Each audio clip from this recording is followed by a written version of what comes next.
అందరికీ నమస్తే. GHMC election త్వరలో రాబోద్దు అంటున్నారు. ఎప్పుడొస్తో తెలియదు. బట్ ఇప్పుడు జిహెచ్ఎంసీ ఎలక్షన్స్ వస్తే ఎవరు గెలుస్తారు? ఎందుకంటే ఇక్కడ హైడ్రా, మూసి, ఇంకోటి ఏంటంటే రాష్ట్రం అంతా కాంగ్రెస్ కొట్టేస్తే హైదరాబాద్ వాళ్ళు మాత్రం బీఆర్ఎస్ కొట్టేసారు జిహెచ్ఎంసీ ఏరియాలో. ప్లస్ కొంతమంది ఆల్రెడీ పోయి కాంగ్రెస్లో ఏరిండ్రు. ఈ ఎఫెక్ట్ ఎట్లా ఉంటుంది, ఏ పార్టీకి ఎంత ఒపీనియన్ పోల్ ఎట్లా ఉందనేది సార్ నాగేశ్వరరావు గారు ఫ్యామిలీ నేషనల్ ఒపీనియన్ పోల్ అని 64,000 శాంపిల్స్ తీసుకున్నారు స్టేట్ వైడ్గా. ప్రతి కాన్స్టిట్యూన్సీలో 2,000 ఆ పైన కొత్త వస్తుంది. బట్ జిహెచ్ఎంసీ ఏరియా అంటే మనకు తెలుసు కదా, మొత్తం 19 కాన్స్టిట్యూన్సీలు వస్తాయి. వికారాబాద్ అని కలిపితే 24 కాన్స్టిట్యూన్సీలు కూడా వస్తాయి. మన జిహెచ్ఎంసీ ఏరియా వరకు చూస్తే మాత్రం 19 కాన్స్టిట్యూన్సీస్. ఎట్లా ఉందంటే ఇగో ఇప్పటికి ఒకవేళ ఈ రోజే జిహెచ్ఎంసీ ఎన్నికలు జరిగితే ఏ పార్టీకి ఓటేస్తారు అనేది ఒకటి కూకట్పల్లి కాన్స్టిట్యూన్సీ మాత్రం తీసుకున్నాను శాంపిల్. ఇది ఒకటి మన శాంపిల్, ఎందుకంటే ఎలక్షన్ 1 year రాబోతున్నాయి కదా, అది కూడా ఎలా చేస్తున్నాం అంటే అది కూడా ఒకటి తీసుకున్నాం. దీంట్లో కూకట్పల్లి కాన్స్టిట్యూన్సీ జిహెచ్ఎంసీ ఇది శాంపిల్గా తీసుకున్నాం. నేను ఉండే ఏరియా ఇది, మీరు ఉండే ఏరియా తీసుకున్నారు. రైట్. ఏం సార్, బీఆర్ఎస్ కు 38.75% ఉంది, కాంగ్రెస్ కు 26%, 83% ఉంది, 27 వేసుకోండి. బీజేపీ 22.66% ఉంది, అదర్స్ 11.7. అదర్స్ అంటే అందరు ఉన్నారు. ఇక్కడ ఫిమేల్ 40%, మేల్ 37% ఓవరాల్ ఇట్లా కూడా తీసుకున్నారు. మీరు ఏజ్ వైజ్ కూడా ఉంది. ఇక్కడ చూస్తే 18 to 24 యూత్ బీఆర్ఎస్కు 39%, కాంగ్రెస్కు 21.9%, బీజేపీ 24.09%, 25 నుంచి 34 వాళ్ళు కూడా యూతే, 43 బీఆర్ఎస్, 20 బీజేపీ, 24 కాంగ్రెస్. అదే సార్ యూత్ కొద్దిగా బీజేపీ వైపు ఉంటారు అంటారు కదా. ఇక్కడ యూత్ అంటే మనకు 34, 18 నుంచి 34 అంటే బీజేపీకి ఏమవుతుందంటే సార్, ఇప్పుడు ఏదైనా మనము ఒక పార్టీని ఫాలో అవుతున్నామంటే వాళ్ళ యాక్టివిటీస్ బట్టి ఉంటుంది. ఓకే, యుద్ధం ఎవరు చేయగలుగుతుండ్రు, యుద్ధం అలాంటి సమయంలో ఉంటుంది పరిస్థితి. బీజేపీ చేస్తున్నారు కానీ వాళ్ళకున్న ఇంటర్నల్ ఇష్యూస్ కొన్ని ఇబ్బందులు ఇక్కడ తెలంగాణలో.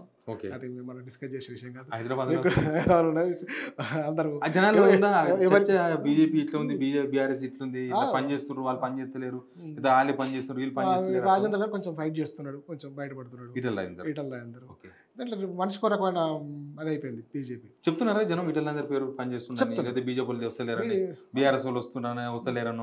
వస్తుంది. ఏం చెప్తారు సార్? కూకట్పల్లి కాన్స్టిట్యూన్సీ ఒకటి చూస్తున్నాం మనం, ఇంకా మిగతా కాన్స్టిట్యూన్సీలు కొద్దిగా అటో ఇటో ఉంటాయి అంతే, అంతకు మించి ఉంటుంది సార్. హైదరాబాద్ కదా మొత్తం డిఫరెన్స్ 38.75%, కాంగ్రెస్ 26. పెద్ద డిఫరెన్స్ ఆల్మోస్ట్ 10 to 11% డిఫరెన్స్ ఉండొచ్చు. వీళ్ళకు వచ్చి ఆల్మోస్ట్ 4% డిఫరెన్స్ ఉంది బీజేపీకి, కాంగ్రెస్కు. అదర్స్ 11.67%. ఈ లెక్కను చూస్తే జిహెచ్ఎంసీలో ఏం జరుగుతుంది సార్ ఒకవేళ ఎలక్షన్ వస్తే? ఇప్పుడు అంటే అన్ని ప్లేస్లలో చెప్పలేము. ఇక్కడ అయితే వచ్చేసరికి ఇంకొక చూడండి ఒకసారి, జస్ట్ రైట్ డివిజన్ వైజ్గా భువన్పల్లి, బాలానగర్, బేగంపేట్, ఫతేనగర్, అల్లాపూర్, మూసాపేట్, బాలాజీనగర్. ఓకే, అన్ని చోట్లలో బీఆర్ఎస్ ఉంది చూడండి. దీంట్లో వచ్చేసి కూకట్పల్లిలో 43%, అల్లాపూర్ 44%, ఎక్కువ ఉన్నాయి. ఫస్ట్ పొజిషన్ అల్లాపూర్ డివిజన్ ఉంది, సెకండ్ పొజిషన్ కూకట్పల్లి ఉంది డివిజన్. మరి తక్కువ ఉన్న డివిజన్ ఏంటంటే కూకట్పల్లి బీఆర్ఎస్ ఎమ్మెల్యే కదా మాధవ కృష్ణారావు గారు ఉన్నాడు. చాలా తక్కువ ఉన్నది కేపీహెచ్పీలో తక్కువ ఉంది, చాలా తక్కువ ఉంది. ఇది బీఆర్ఎస్. ఏ అంశాలు ప్రభావం చూపిస్తున్నాయి సార్ ఇక్కడ జిహెచ్ఎంసీ ఎలక్షన్స్ వస్తే? అంటే కొద్ది స్థానిక సమస్యలు ఎక్కువ, ఎమ్మెల్యేలో గతంలో చేసిన పని విధానాలు, హైడ్రా ఎఫెక్ట్. కూకట్పల్లి హైడ్రా ఎఫెక్ట్ బాగానే. కూకట్పల్లి హైడ్రా ఎఫెక్ట్ బాగుందా? చాలా ప్లేస్లో హైడ్రా ఎఫెక్ట్ డిఫరెన్స్ ఉండొచ్చు. అంటే అది పబ్లిక్లో అది వెళ్ళిపోయింది, హైడ్రా ఎఫెక్ట్ సఫర్ అవుతున్న విషయం వెళ్ళిపోయింది. ఏమో స్మూత్గా డీల్ చేస్తున్నాడు, ఏదైనా కావచ్చు, లగచర్లా కావచ్చు, ఏదైనా కానీ గవర్నమెంట్ కూడా చేయలేకుండా ఉండకపోవచ్చు. కాకపోతే దాన్ని మనము డీల్ చేసే సిస్టమ్ తేడా ఉంది అంతే.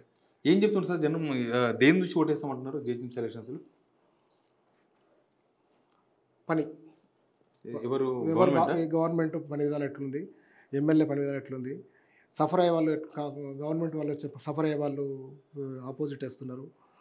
బీజేపీ కూడా పెరుగుతుంది. బీజేపీ కూడా వచ్చేసి 22 ఉంది, 3rd పొజిషన్ ఉంది బీజేపీ. అక్కడ బీజేపీలో వచ్చేసి ఒక ఆడు కూడా 2-3 పోటీ పడే పరిస్థితి ఉన్నారు అక్కడ గ్రూపులు ఉన్నాయి.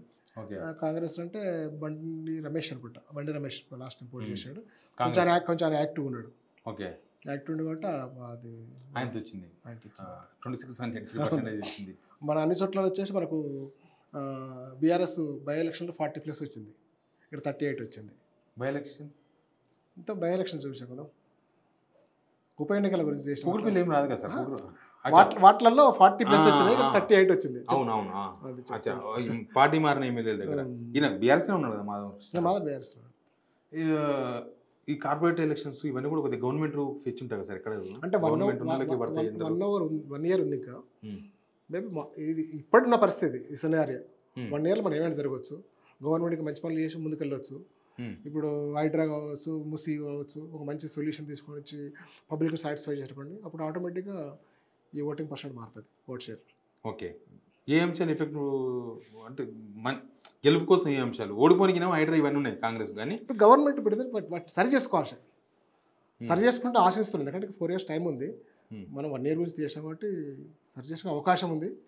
వాళ్ళు కూడా ఆలోచిస్తారు. సో అట్లా రేపు గవర్నమెంట్ రావాలి కాబట్టి ఓవరాల్గా వ్యతిరేకత మాత్రం కొద్దిగా ఉంటుంది కదా సార్. లాస్ట్ టైం కూడా బీజేపీకి 44 వచ్చినాయి, 44 సీట్స్ వచ్చినాయి. ఈసారి అది ఉండదా? అట్లా ఉండకపోవచ్చా ఇప్పుడున్న సిచ్యువేషన్లో, ఇప్పుడున్న సినారియోలో? రావచ్చు. ఎట్లా ఇక థర్డ్ ప్లేస్ చూపిస్తున్నారు కూకట్పల్లి వరకు చేశాను నేను, ఎందుకంటే త్వరలో రాబోతున్నాయి కాబట్టి ఒకటి చేశాను. దీంట్లో షాంపులు కూడా చేసారు, ఇంకా మిగతా చాలా. దీంట్లో సేమ్ క్వశ్చన్స్ ఉన్నాయి. దీంట్లో గవర్నమెంట్ పని విధానం ఎట్లుంది, రేవంత్ రెడ్డి పని విధానం, తర్వాత వచ్చేసి ఇది 6 పథకాల గురించి వచ్చింది. ఇది ఎక్స్ట్రా క్వశ్చన్ పెట్టుకున్నది దీంట్లో. మేము సపరేట్ చేసింది కాదు. ఈ 36లోనే ఇది కూడా ఈ క్వశ్చన్ ఒకటి ఎక్స్ట్రా యాడ్ చేసి. క్వశ్చన్ మీద దీంట్లో జిహెచ్ఎం సెలక్షన్ జరిగితే ఎలా ఉంటుంది, రేవంత్ రెడ్డి పని విధానం ఎలా ఉంది, 6 పథకాలు అమలు పరుస్తారా లేదా, తర్వాత ఒక క్వశ్చన్ ఎక్స్ట్రా యాడ్ చేసింది దీంట్లో. ఓకే, అది ప్రత్యేకంగా దీన్ని చేసింది, సపరేట్ చేసింది కాదు. దీంట్లో కూడా పెట్టాము, ఎందుకంటే 1 year ఎలక్షన్లే కదా, అది వస్తే పెట్టాము. నాగేశ్వరరావు సార్ చెప్తున్న లెక్క ఇది. జిహెచ్ఎం సెలక్షన్ వస్తే ఇట్లా ఉంటుంది అని ఒక కూకట్పల్లి కాన్స్టిట్యున్సీ ఒకటి చేసిండ్రు. ఇంకా మిగతా కాన్స్టిట్యున్సీలో కొన్ని అంశాలు ఇక్కడ ప్రభావం చూపించి అక్కడ ప్రభావం చూపిస్తాయి, కొన్ని ఇక్కడ ప్రభావం చూపించి అక్కడ ప్రభావం చూపకపోవచ్చు.